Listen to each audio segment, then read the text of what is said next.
Welcome to the Two Gurus Talk Compliance podcast with me, Kristy Grant-Hart. I'm here with the one and only Tom Fox. This week, we're covering the frightening world where AI is tasked with unmasking whistleblowers, the latest in the multi-billion-dollar implosion of cryptocurrency firms at the hand of the SEC, some great news in the fight against sanctioned commodities moving into the EU, and Florida man's unexpected ingestion of laxatives instead of opioids. But first, Tom, how has your week been and what do you think is the most interesting development? Well, I will go in a different direction and say the most fun thing was producing the Everything Compliance Great Women Edition podcast. I got to listen to the whole thing to produce it, and you ladies had probably more fun than we've had on that show in a long time. It was great listening to you. It was so cool to have an all-women panel, and shout out to Mrs. Fox, who said, you, Tom, cannot be the host. You have to call up Kristy and get her to be the host. So I really enjoyed that. That was probably the most fun thing I've done this week. Well, it was one of the most fun things I'd ever done last week, too. So check that out. It's Everything Compliance and the Great Women in Compliance with me, Lisa Fine, Hema Lomax, Karen Moody, and Karen Moore, right? Good times. It was really good. I enjoyed that. All right. I wanted to start with a story that may not seem particularly compliance related, but I think it is. It's not something we talk about literally at all in compliance. So, and it's the arrest of the Tyson Foods CFO for drunk driving. And I'm not here to talk about him negatively, not here to put shame on him for having a drunk driving arrest. But the guy, it's John Tyson. He's the grandson of the founder, and he clearly has a drinking problem. This is not his first arrest. He was arrested for trespassing when a woman awoke to find him sleeping in her apartment one morning. This is very personal to me. If you don't know my story, I had the same problem. And what I really wanted to use this, Kristy, as a springboard to have compliance officers understand that we are the holders of institutional justice and institutional fairness in organizations. And part of that is your EAP program. And part of that is providing support to employees who may have a drug problem, who may have an alcohol problem, who may have a mental health issue. Corporations need to be, my law firm stepped in and helped me. His company, I assume, will step in and help him. But this needs to be talked about at executive levels of a company because alcoholism affects everyone, literally, or it can affect everyone. It doesn't matter if you're on the boardroom or the shop floor. And just because this guy's a CFO doesn't mean he's entitled to more or less help. He needs to go to rehab. He needs to try to straighten his life out. And alcoholism is an insidious disease, and it can kill you. It can destroy your family. It can destroy you. And I want this guy to get help. I want Tyson's to provide help for him, but I want chief compliance officers to understand, if somebody's twitchy, if somebody's not right, you can say, hey, is everything okay? We had I thought, horrid example of the former CEO or president of ESPN left because he got caught buying cocaine at the facility. And it turns out he had a multi-year cocaine problem. I don't know whether he was an addict or not, but you don't regularly use cocaine unless you have an issue. And he claimed, well, I never did it at work. I never did that, or I never did this. I guarantee you it affected him at work. Even if he wasn't using it at work, he was thinking about it. And this is not to throw shade on these people or shame them in any way. It's that if you've got that kind of addiction, you need help. And one of the places you can get help is with your company, because every company has an EAP program. So if you've got a colleague, it's late in the morning or blurry-eyed or whatever it may be, reach out, offer help, be there for them. And that's what I want Tyson's Foods Tyson Foods to do for this guy and for him to get the help. And I think as compliance officers, compassion is one of the things that we're mandated. And I, for one, don't talk about this enough. And I thought this was a great story for me to sort of get on my soapbox and talk about. As a compliance officer, I think you owe compassion to literally everyone in your organization, and second chances work. Yeah. I think that's really interesting that you brought this one in, Tom. I definitely saw it and thought, ooh, this is painful to have something this personal end up in the Wall Street Journal with pictures and the whole thing. California requires every lawyer to have a 1 hour substance abuse part of their mandatory continuing legal education because of the high levels of alcoholism in the profession. We got a lot of lawyers in the compliance profession as well, so there's probably an overlap there. EAP, by the way, stands for Employee Assistance Program, in case anybody isn't aware of what that means. But those are great things to take advantage of, and good reminder for people to have compassion and understanding, and that part of our job is to help, certainly not just to police, right? But you're here to tell us about Skynet has gone live. Tell us about this. Okay. I'm excited. I know this one was really good. It's terrific. So my first article is an outstanding piece of journalism called "The Double-Edged Impact of AI Compliance Algorithms on Whistleblowing." So it's written by Sophie Luskin, and it ran in the National Law Review. And it begins by talking about all the cool things AI is being deployed to do within the compliance world, especially in the financial services industry. For instance, AI can look for patterns of money laundering or fraud and stop transactions in real time if it's concerned. However, this is problematic as compliance officers are required to review the transactions because some of them can be legitimate. I mean, I don't know about you, Tom, but I have had my Spark credit card declined in numerous places because the bank is like, whoa, what's she doing in Amsterdam? And I'm sitting there going, what am I not doing in Amsterdam? There are 2 conferences here, but they don't recognize those patterns automatically, and there need to be people to deal with it. But even more problematically, she says, AI can't report suspicions to authorities, that people need to do that. So that was all well and good, but then it took a dark turn as it reviews what AI can do to out whistleblowers. Now, many companies use surveillance software to track employee behavior, creepy things like monitoring keystrokes, reviewing your emails, tracking internet use, recording meetings, and everything else that's being watched. And the author actually says you should just assume everything is being watched, which is really creepy to me. But AI can be deployed essentially to find common whistleblower behaviors.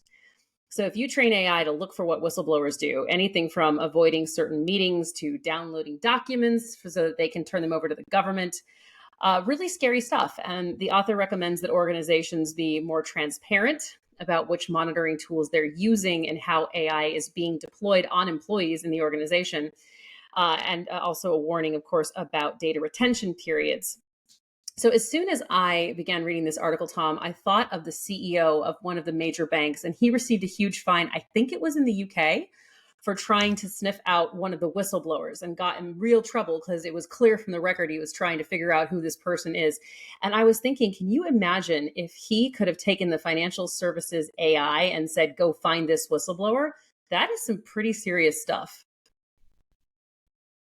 Absolutely. And that was Jess Staley at Barclays who did that. And he actually went to the security office, and when they didn't respond, he went back to the security office and just, no big deal. I just want to know who's making allegations against my friend.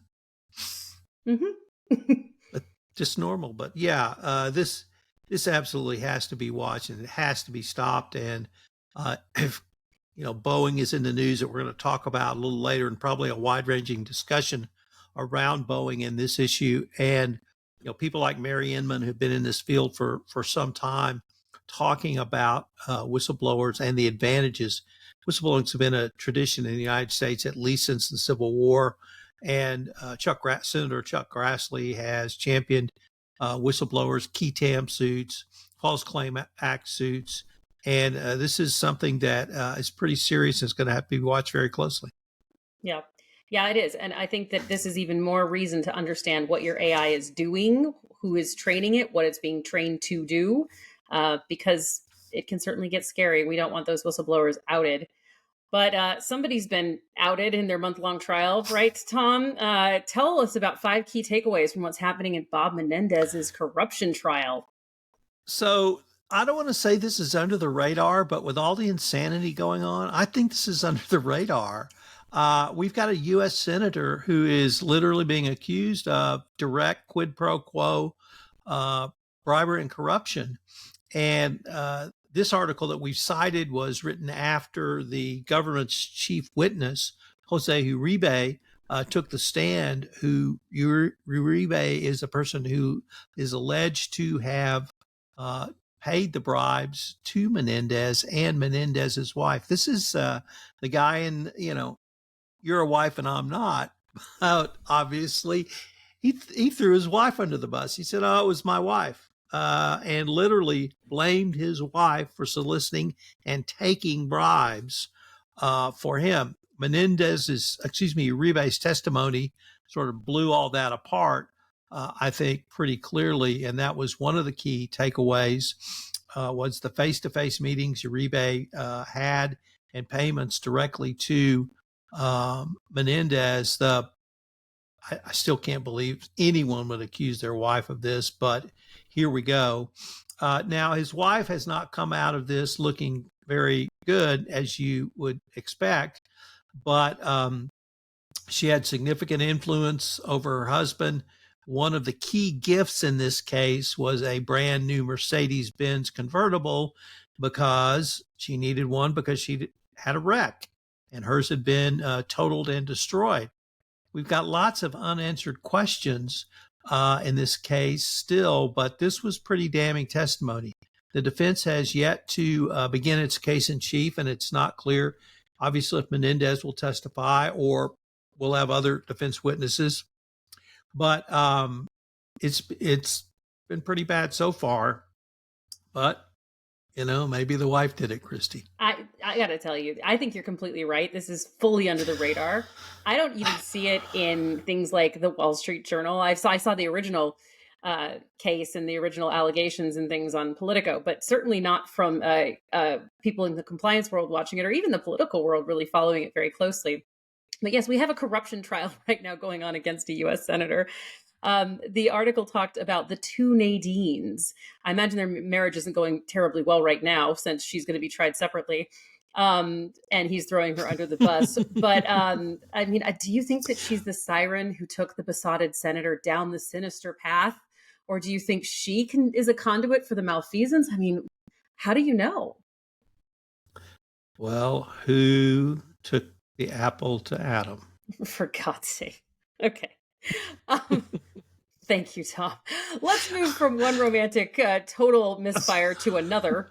So this article comes from the Wall Street Journal, and it's titled BP Tightens Rules Over Office Relationships in Wake of Former CEO's Departure. We have yet another poor choice in partner, perhaps. So last year, the former CEO was dismissed without notice after findings of serious misconduct relating to romantic relationships, plural. So the CEO is probably a bit sorry about this, as it resulted in a cutoff of salary, pension, and other payments amounting to $40 million in lost compensation. That is a lot. BP updated its conflicts of interest policy to require all employees to disclose any family or intimate relationship, whether or not they feel that it might be a conflict of interest. So per the previous policy, which I've never heard one quite worded like this, it required folks to report familial and romantic relationships only if they personally felt that it could create a conflict of interest for them. Under the new policy, managers have a larger burden. They must disclose any intimate relationship that has occurred in the last 3 years. The article isn't totally clear, but I'm going to guess that it means intimate relationship with colleagues, competitors, or suppliers, as opposed to all of them, period. So this is a big change for employees at BP. And Tom, I had two dominant thoughts reading this. The first one being, I'm pretty stunned that it got through the works councils in Europe. They're so fierce about privacy. Certainly anytime I've had to take a conflicts of interest policy with disclosure requirements to those works councils, they are unamused. And second, this is much more disclosures. Do you think that this is going to become normative, or do you think this is reactive and in this one specific case? Well, Kristy, in 2006, when I started dating my then girlfriend, now wife, when we were employed at the same company, there was a policy for this. And we were at Halliburton, and Halliburton had a policy for everything, including intimate relationships. Now, we were not managers in either one of our departments, but we were required to disclose in writing to our immediate supervisors we were in a romantic relationship. And the policy was very clear unless one of the parties was a direct report or within the chain of command of one of the other parties, it could go on, and that was fine. I assume as long as it didn't interfere with the workplace either. So I'm comfortable with the reporting requirement. The thing on a maybe a different picture, literally, I mean, you've seen me and my wife together, and you know how in love we are with each other, and you and your husband are the same way. But if I could not have had a romantic relationship with anyone at work, I never would have had the chance to meet and marry Michelle. So I'm a little bit torn. And at least pre-pandemic, I think the majority or a large portion of Americans met their spouses at work simply because it's the one place everyone is together. And so it's, and, you know, the birds and the bees still work, and boys and girls still do boys and girls things. And so, you know, you're going to have romantic relationships. I do think it's very different, completely different at the CEO level. That is inappropriate at all times, ever. Period. End of story. End of statement. At the manager level, I think it's different there. And I really have no problem with it. Increased disclosure for a manager because you have increased responsibility and, you know, you are the tone at the top for many employees. So I think that that's appropriate at the manager level. But for, you know, the frontline worker or the shop floor worker or the regular employee worker, I was comfortable disclosing it at Halliburton. And, you know, I told everybody around me, hey, I'm dating Michelle and I'm going to date her. And so I was comfortable with that. But if we move towards banning them, you know, then it just drives it underground and it creates another set of problems. I hadn't really thought about the work council issue until you raised it in the context of this article. So, you know, that is another lever that you have to go through. Maybe BP as a UK company didn't have to do as much of that, particularly with a white collar workforce. I don't know how many offices they have on the continent, but perhaps they didn't have to massage it as much as you would in Germany, France, or, you know, one of the countries with more prominent worker councils. But in terms of top management, absolutely positivity, verboten, end of story, end of statement. And it is an automatic fireable offense if you find out that your CEO's done it. And I don't care what the rule was before. I just am very clear to me on that. And managers, I think, have a larger burden personally as well. So that's sort of where I shake out on all this. We'll see if we end up with higher disclosure requirements as being the norm. I know lots of people struggle with, especially you know, workplace romances. Are you on date one? Are you disclosing? Is it the third date you disclose? I don't know. When does it become romantic? When is it romantic? When is it only one of you likes the other one, and do you have to disclose that you have a crush? I don't know. It's always a mess. But we have some other messes that are even bigger messes. Tom, what's going on with Boeing today? So there are lots of stories I could have picked to talk about. Obviously, well, not obviously. The CEO of Boeing was excoriated in front of Congress, appropriately so. He said they were very sorry. The culture didn't match up to his expectations. They were trying to get better. The families of the victims of the two 737 MAX crashes met with Glenn Leon, the head of the fraud section at the Department of Justice, urging him to reopen the DPA and bring criminal charges against Boeing, and have now also demanded a $25 billion fine to get Boeing's attention. I think their attention's got. A third whistleblower has appeared. I hope nothing untoward happens to him. But the one I wanted to pick up was the FAA administrator, because he testified in front of Congress that Boeing was really given too much of a hands-off approach from the FAA.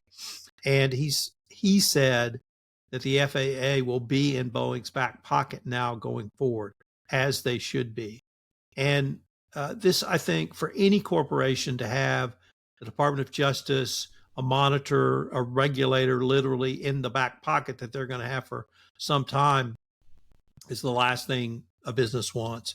And so when you talk about, or when we talk about how bad can it be, I think this is as bad as it can be, because Boeing has put itself in the position where the FAA has to do this. The pressure on the FAA is too great, and the flying public demands it. Like you said, there's lots of different ways we could have gone on the Boeing story, and you may have other parts of it that you think are even more important. But it's just terrible and a complete corporate disaster in every way, shape, or form. A human disaster, a business disaster. Given the importance of Boeing as America's only large airplane manufacturer, certainly rises to the level of a national economic disaster as well. So I really hope Boeing can turn this around. And I applaud the FAA for wanting to be part of that effort and being part of it going forward. So if you're interested in listening to a lot of detail about Boeing, do listen to Everything Compliance, the women's edition, because Karen Moore takes this on at great detail and very emotionally and passionately describing it. But Tom, I do like the fact that you took this FAA angle, and I really liked that the end of this article it quoted Senator Cantwell of Washington, obviously home of Boeing, who is also the chair of the Commerce Committee. She called on the administrator of the FAA to explain how the FAA is going to change its culture in order to ensure that safety is a priority. I think far too often we overlook the culture at the regulator instead of the focusing just on the company. And it needs to be both. I mean, we've had those recent hearings about the financial oversight where it's clear that there was a dramatic pattern of sexual harassment, discrimination, women leaving, and that great expose by the Wall Street Journal has gone and created numerous investigations and the call for the outing of that person. And I think that we don't really think about the regulators as having a role in their own culture, because the FAA administrator essentially said, yeah, you're right, we hadn't been doing a good enough job. We basically trusted them. And I think it's really critical that we see both sides of that in this failure. And the one thing I am assured of, Kristy, that we will be talking more about Boeing on Two Gurus Talk Compliance. Yeah, absolutely. And you know what else we're definitely going to keep talking about, because it's my favorite and most important subject, I think, in compliance right now, is what the heck are we doing about things like supply chain issues and modern slavery? And we have got a couple of related issues here. This is a feel-good story, Tom. I mean, we never do feel-good stories here, right? It's about, we do entertaining stories. It's not the same as feel-good. So this is a feel-good story about emerging technology that will help sanctioned materials stay away from our supply chain. And this fascinating story is from the Wall Street Journal, titled, "Keeping Sanctioned Russian Timber Out of the EU is Tricky. This Nonprofit Has a Solution." The story details the efforts of a nonprofit organization called World Forest ID. Shout out to you, World Forest ID, that has used thousands of tree samples to identify the ratio of stable isotopes, which measure factors such as rainfall and temperature, to figure out where the wood came from. And it also uses tests to measure trace elements such as magnesium and copper that vary based on the soil the trees are grown in. So together, these data points can clearly identify trees sourced from Russia and Belarus, which are sanctioned products in the EU. Great places like IKEA have been using the technology to vet its supply chain and is planning on expanding its use. And in addition, the Belgian authorities have been using this technology and have seized more than 260 tons of illegally shipped Russian timber. And timber is notoriously hard to track because it gets broken down, it gets put into all different forms, and it's very difficult to know where it came from. And the technology is still early, but it's currently being deployed for cacao, which is, of course, chocolate, which has a very, very, very poor human rights record, and may also be deployed for cotton, which, let's face it, would seriously help companies that are trying to avoid the challenges in the Xinjiang region and all the companies that have been added to the no-go list by the Biden administration. under the Uyghur Act. So this is awesome, I think, Tom. I think that they've used machine learning and AI to help find these isotopes and soil chemical signatures that can identify this illegally shipped wood. Finally, yet another great use for AI in compliance. Isn't this exciting? It's very exciting. And for those listening to this podcast, the passion Kristy has around this comes through so much weller or more fully on the video. You are so passionate about export controls. Maybe you ought to do some work in that area. Yeah, well, Ever maybe thought about that? we only do a little bit of human rights. We actually do a ton of human rights work, and because it's human, right? Export control sounds so boring, but when you actually think about what it's doing, it's spectacular. Do you know one way that you end up with modern slavery, Tom? It's with cryptocurrency. But some of those folks, it's not going so well. What's happening there? Yeah, I don't even remember how many years ago now the crypto bubble was. If it was during the pandemic, it was pre-pandemic, it was post-pandemic, but it really was just the Wild West out there. And obviously, FTX and Sam Bankman-Fried is the poster child for one of the greatest frauds perpetrated in recent years. And we've talked about him in that case a lot on this podcast. But Terraformer paid $4.5 billion to the SEC. Their CEO is permanently banned from the industry. They came up with something called stablecoin, one of the great misnomers of all time, pegged it to the US dollar. Well, that's like Foxcoin. I'm like, oh, how much is Foxcoin worth? Well, it's pegged to the US dollar, 1 for 1. Really? That's great. What backs it up? Well, we don't really talk about that. Exactly. And a lot of people lost a lot of money on this. And the industry screamed for the regulators to do something. And I think Gary Gensler may have had the right approach. We have the tools in place. We're going to regulate this as a security, which I think it is. There's no question stablecoin was a security. No question to me, crypto is a security, and it should be regulated like a security. Hopefully this is the tail end of this just horrible set of financial crimes. I never invested in crypto, so I can't speak with too much authority. But as you just alluded to at the end of your talk or your last piece, crypto is huge in the human rights trafficking arena. It's huge in all of these illegal activities. And until they find a way to clean it up, I'm going to be on the soapbox, and we need to have more regulations around this. I mean, several weeks ago, you and I talked about the other Wall Street Journal. Kudos to you for so much of this reporting about the cryptocurrency use of sanctions busting and trying to get all of these different military equipment via Iran into Russia using Tether, which is another one of these crypto.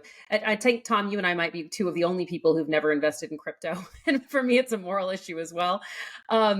But basically, I put this one up on the wall of stablecoin crypto pegged to the US dollar that tanked entirely, taking everyone's money with it. I was impressed that the jury took only 2 hours to deliberate on this one. And there's still an argument that people are making, including now in court, that crypto is not to be regulated by the SEC. And you think this one's a dead issue, or do you think this one's going to end up at the Supreme Court arguing about this? I think it's a dead issue. Okay.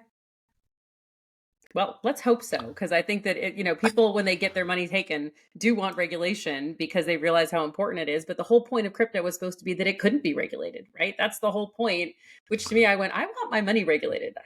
That's good for me. But there are arguments about being over-regulated. And one of them, do you remember 2 weeks ago, we discussed this California bill 553 that is requiring companies with more than 10 employees in a physical location in California to have a workplace violence prevention plan that includes training and policies. I'm sure you remember that, Tom? I do.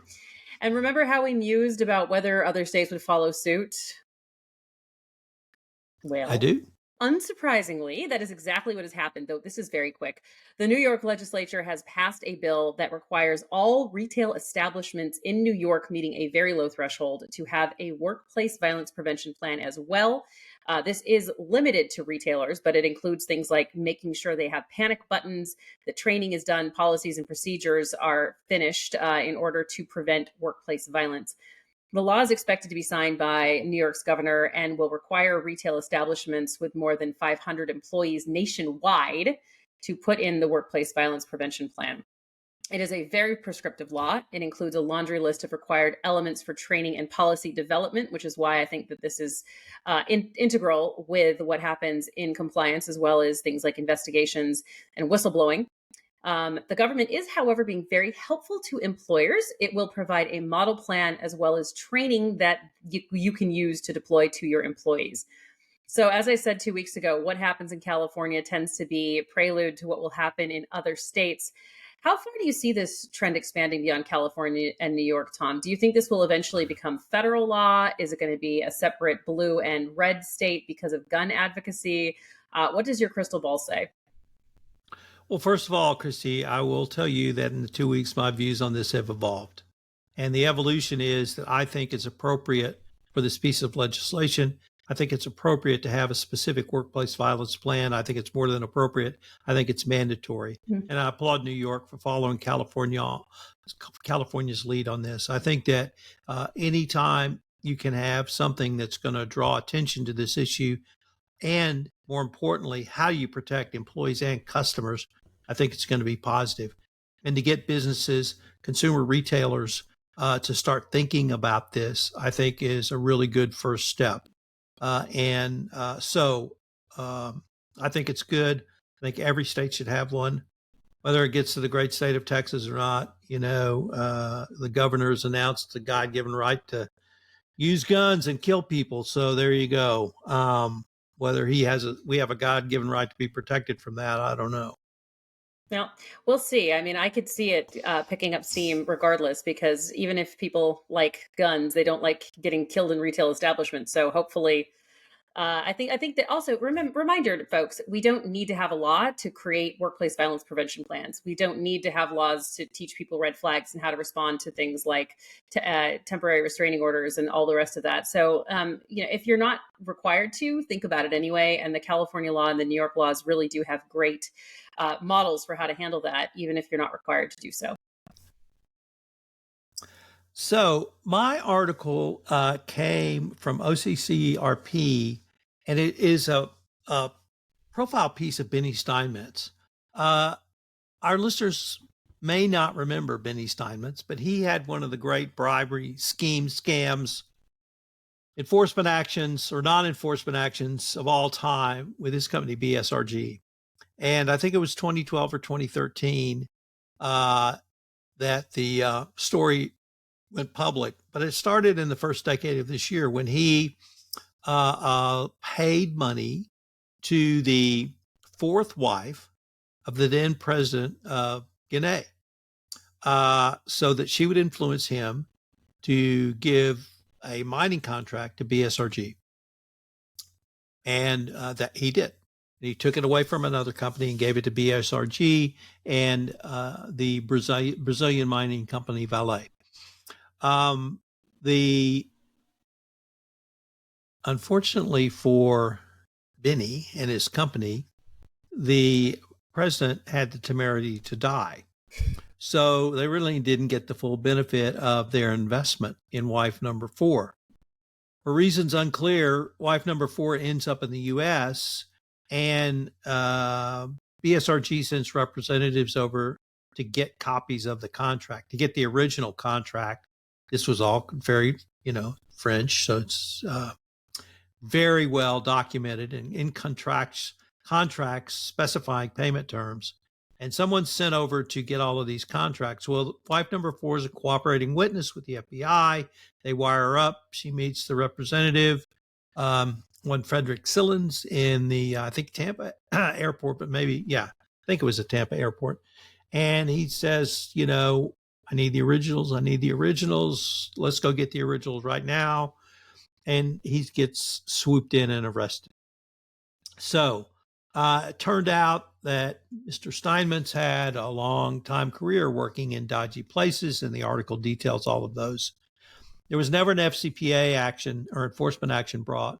Sillins was convicted and spent a little bit of time. He was later deported back to France.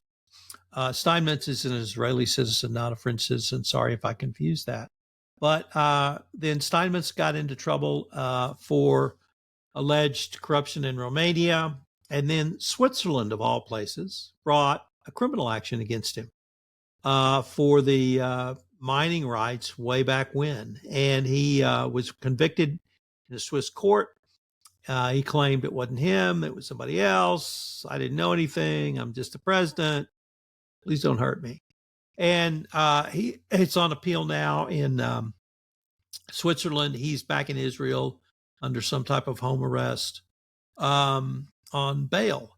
So it's a fascinating story of someone who's really in the news, certainly in the last decade. As you said, it does play out like a movie. And if I describe all of those facts, you'd probably say you just made all that up, Tom. It's a lot more insane than I've even hinted at. But it was a great, piece on him. And Steinmetz is very open. Like, I work in dodgy places. What do you think I do? And so he is, I guess, in his 70s now.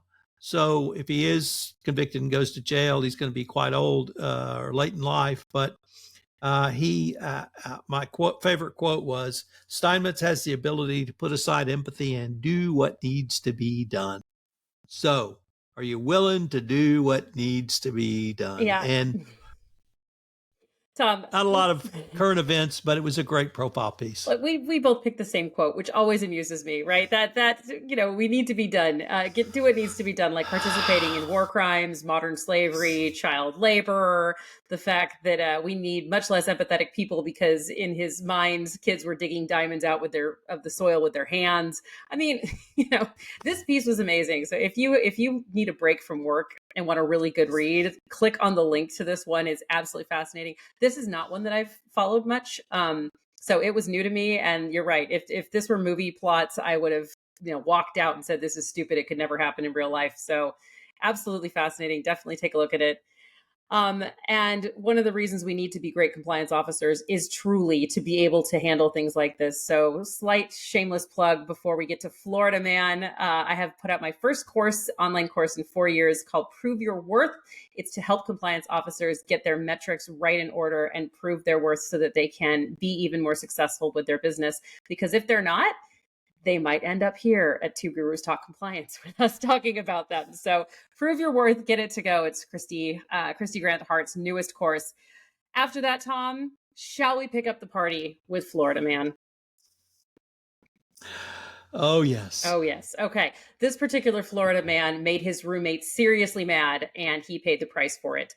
So Florida man Peter Hans Emery has been taking pills out of his roommate's lockbox in the house they were both living in, and this roommate got mad. So the pills that he was stealing happened to be opioids, and his roommate was understandably upset about them being stolen. So the roommate put up a camera and switched out the opioids in the lockbox for laxatives. Well, that's right. He took Equate Gentle laxatives and switched them out for the hydrocodone acetaminophen in the laxatives. The roommate then watched what happened on camera and took the evidence to the police. Mr. Emery was booked on felony charges that will be added to his list of multiple prior theft convictions. Allegedly, this Florida man was not stopped up when he was arrested. This, I don't want to say I ever did this to anyone in high school, but it sounds like a high school prank. At least between boys. I definitely didn't do anything like this, but find out next week what else we did or didn't do in high school. Thank you for joining me. I'm Kristy Grant-Hart. And I'm Tom Fox.